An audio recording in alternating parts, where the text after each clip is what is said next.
Hi hello అండి, welcome to Chamala sisters official. Video పెట్టయితే చాలా డేస్ అయింది. ఎలా ఉన్నారు? అందరు బాగున్నారా? ఇదైతే కనిపిస్తుంది కదా, దోసకాయ అనమాట.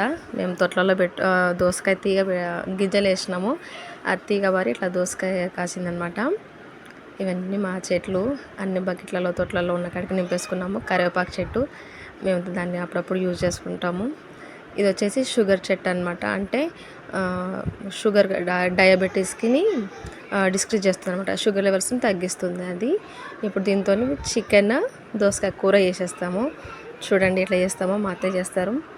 కూర అయితే చాలా బాగుంటుంది. ఇదైతే ఫస్ట్ కొంచెం చికెన్ ఉంది, దాన్ని మ్యాగ్నేట్ చేసి మంచిగా ఉప్పు కారం పసుపు కూడా అన్నీ కలిపి పెట్టేసి నానబెట్టేద్దాం కొద్దిసేపు. ఫస్ట్ ఒక గిన్నె పెట్టుకొని దాంట్లో నూనె వేసి కొంచెం మసాలాలు కూడా వేసేసిన తర్వాత ఉల్లిపాయలు, అల్లం వెల్లుల్లి పేస్ట్ అన్నీ కూడా వేసేసి మంచిగా ఫ్రై చేసుకోవాలి. దానికి కొంచెం పుదీనా కూడా వేసేసి అటు ఇటు కలిపేయాలి. ఎంత ప్రాసెస్ అంటే అందరికీ తెలిసిందే కదా, అందుకే పెద్దగా చెప్పట్లేదు అనమాట. దానికి కొంచెం పసుపు కూడా వేసేయాలి. ఇవైతే దోసకాయ ముక్కలు కట్ చేసి పెట్టేసాము. ఇప్పుడు తాలింపులో ఫస్ట్ చికెన్ వేసుకోవాలన్నమాట. చికెన్ వేయించుకోవాలి. చికెన్ వేసిన తర్వాత మంచిగా అటు ఇటు కలిపేసేయాలి. ఎంతమందికి తింటారండి అంటే తెలుసు దోసకాయ చికెన్ వండుతారని చెప్పి, ఎంతమందికి తెలుసో కామెంట్ అయితే చేయండి. ఇప్పుడు చికెన్ అటు ఇటు వేయించిన తర్వాత కొంచెం మగ్గించాలి. మగ్గించిన తర్వాత కట్ చేసిన దోసకాయ ముక్కలు ఉన్నాయి కదా, వాటిని కూడా దాంట్లో వేసేయాలన్నమాట. వేసేసి మొత్తం కలిపేసేయాలి మంచిగా. ఇలా కలిపిన తర్వాత ఒక ప్లేట్ లాంటివి తీసుకుని దాంట్లో కొంచెం వాటర్ పోసి పెట్టుకోవాలన్నమాట. ఎందుకంటే అడగంట కన్నా ఉంటుంది. దోసకాయ కూడా ఉడకాలి, చికెన్ కూడా ఉడకాలి కదా, అందుకని చెప్పేసి. చూడండి, ఆ వాటర్ పెట్టడం వల్ల దీంట్లోకి కొంచెం వాటర్ కూడా వచ్చేసింది.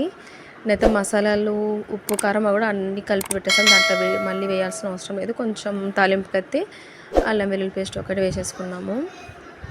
ఇలా కొంచెం మంచిగా మగ్గించుకోవాలి. చికెన్ కూడా తొందరగా ఉడికిపోతుంది, ఎందుకంటే మంచిగా మ్యాగ్నేట్ అయిపోతుంది, నానిపోయింది కదా, తొందరగా ఉడికిపోతుంది. కొంచెం కారం, ఎందుకంటే దోసకాయ ముక్కలు వేసుకున్నాం కదా, సరిపోదు.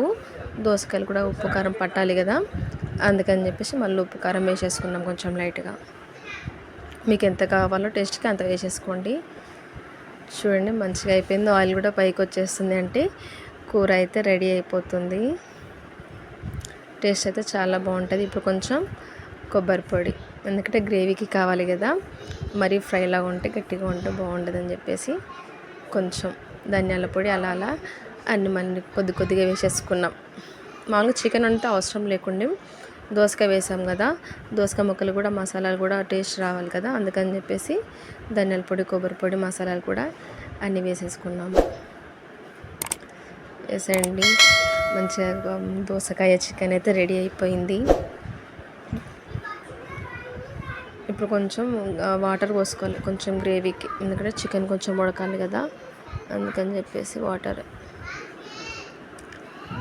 ఇలా వాటర్ పోసుకొని కొద్దిసేపు అయితే ఉడికించుకోవాలి.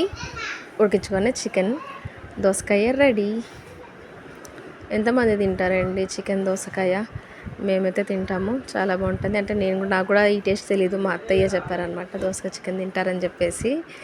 అలా నేను కూడా ఇంతకుముందు తిన్నాను, మళ్ళీ ఇప్పుడు మీకు చూపిద్దామని చెప్పేసి మళ్ళీ చేస్తున్నాము. చికెన్ కూడా ఉడికిపోయింది, గ్రేవీ కూడా తక్కువ అయిపోయిందిగా చూడండి.